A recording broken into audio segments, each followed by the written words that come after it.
Friendslop is ruining gaming. Or is it? These types of games have arguably been around for a while. Think games like Among Us or Jackbox. But recently they've been getting a lot more attention and have really exploded on Steam since the release of Lethal Company. Some of the most recent and biggest talking points of this video are going to be Content Warning, Repo, and Peak. These are all co-op games that rely on a lot of people playing together in this really chaotic environment, and they create a lot of very marketable moments that do really well on social media, which has been a big contribution to their success. But is calling these games Friendslop a fair critique for an entire genre of co-op games, especially right as they're starting to emerge and really break into the industry? Well, to start, I think that we really need to define what the term Friendslop is. The term's pretty direct. It mashes together the words friend and slop, comparing it to a lot of low-quality internet garbage that has little to minimal effort put into it at all. The name really took off earlier this year when a user called out specifically Content Warning, Repo, and Lethal Company on X, calling them Friendslop, and even in one of my most recent videos I made about Peak, I got multiple comments calling this game Friendslop. The name has stuck around, especially for describing these games that follow a Lethal Company type formula, where it's these co-op horror games where you're meant to go into a super dangerous place, get as much stuff as you can, and ultimately survive all of the chaotic things that are liable to happen in this place. The fun of the game isn't so much based around any complex mechanics or any crazy progression systems. It's about the fun and hilarious moments you're going to have with your friends that just so happen to be perfect for clipping and sharing on social media. But since the release of Lethal Company, there's been a lot of games that have especially been announced that are taking a lot of these co-op and chaotic aspects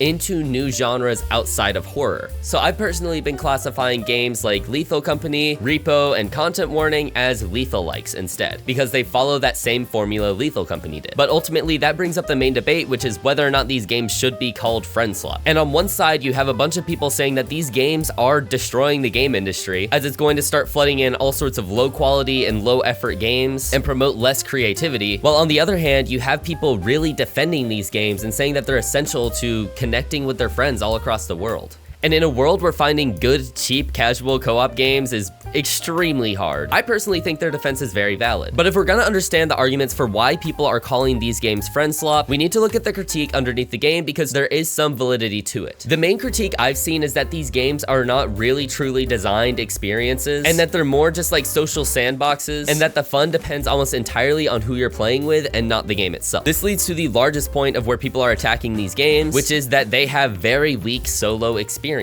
I mean, could you imagine playing Lethal Company or Repo by yourself? I'm sure some of you have, but it's nowhere near the same experience as when you're playing with some of your friends. And a lot of people are saying that this is a major flaw of these games, but the fact is these are co-op games. They're not solo games. They're built around co-op, but provide a solo experience. Just like how a bunch of solo game experiences out there offer like a weak co-op experience just to say, hey, we have co-op. Not every game needs to center themselves around a good solo experience. And not every game has to have a great co-op experience.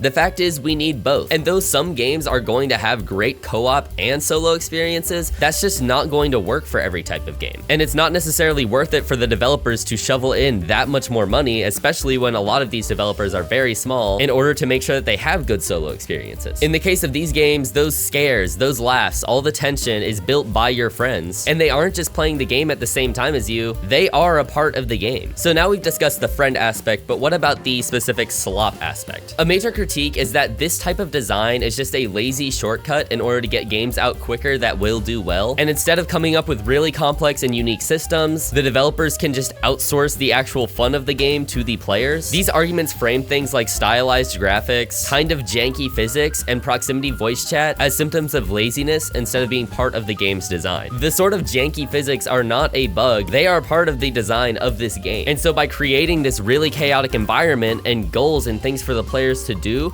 that will trigger these chaotic moments, these games are intentionally designed to create these chaotic and funny moments. And that leads us to a major point of critique that I do agree with, which is a fear of a sort of gold rush with these types of games, specifically low effort clones, and the fear that the success of these first few games that are really coming out and hitting the market and doing really great numbers are going to lead to a whole wave of low effort copy paste games that are going to start flooding Steam. I completely agree. I think that this is one of the most valid points of critique towards games, but not just these types of Friendslop games, I mean more just games in general. The fact is, almost every single genre has a bunch of cheap copies. I mean, look at a mobile app store nowadays. We've seen this happening for literally decades. I remember this being a huge problem specifically with the Wii and the real rise of shovelware in the gaming industry. And this is really unlikely to go away ever, and yes, when there is a trend, there is going to be a bunch of people who only join that trend for the money. And the reason that there's so much money to be had and so much success to be had with these gaming is the final major point of critique I want to talk about,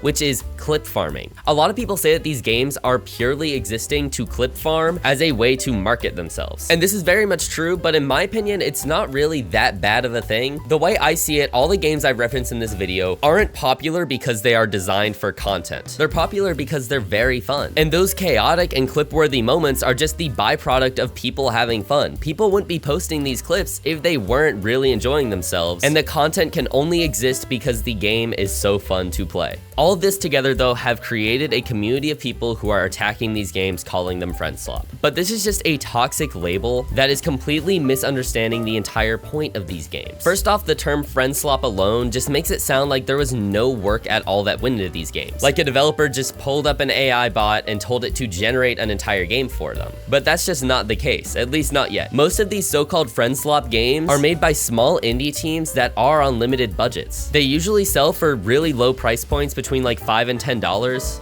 And for that price, getting a few solid nights of some of the best moments you'll have with your friends is completely and undoubtedly worth it. Even if you only play the game on a few different occasions, if you get a solid 10 or 15 hours out of them, then that is not a ripoff at all. Calling these games slop is also just downright disrespectful to these developers that have spent so much time on these games, and it's implying that they're just lazy. If you've never developed a game before, you would be surprised how much extra work goes into taking a game from the gameplay being done to actually being ready for a full-on release. And by calling these commercial successes lazy, it completely ignores the talent of studios like Zeekers that made Lethal Company, or Landfall Games that made both Content Warning and r.e.p.o, as well as many others. And in fact, these shorter development cycle, more experimental type games can be just what these small developers need in order to gain financial freedom and tackle larger projects later on. Take AgroCrab for example. They are the other developer that worked with Landfall Games in order to make r.e.p.o, and just recently they posted a video talking basically about how they were having some financial troubles. Their funding for one of their games just got completely cut, and after releasing their most recent game, their developers have just been completely burnt out. And by working on r.e.p.o over a 1-month-long game jam, and then continuing to work on it for a few months later to get it ready for a full release, the developers have now gained money so that they can gain some more financial independence, but also the developers are no longer feeling as burnt out, and they're ready to go back into their next big major project. I think it's pretty clear that I don't believe that these games should be considered Friendslop, and I think that we should get rid of that term entirely. And though I do have concerns about certain developers taking advantage of this genre of game purely for monetary gain and not caring about delivering fun experiences at all, I think that instead of trying to get rid of these types of games entirely, we should focus our efforts on targeting the games that are trying to deliver these great experiences and support those developers who are making such amazing strides in the industry. And if you like these kinds of games and are really excited for the future, I recently posted a video about r.e.p.o and how I think it's shaking up the game industry. So if you want to check that one out, you can click right here. Anywho, thank you guys for watching, and I'll see you next time.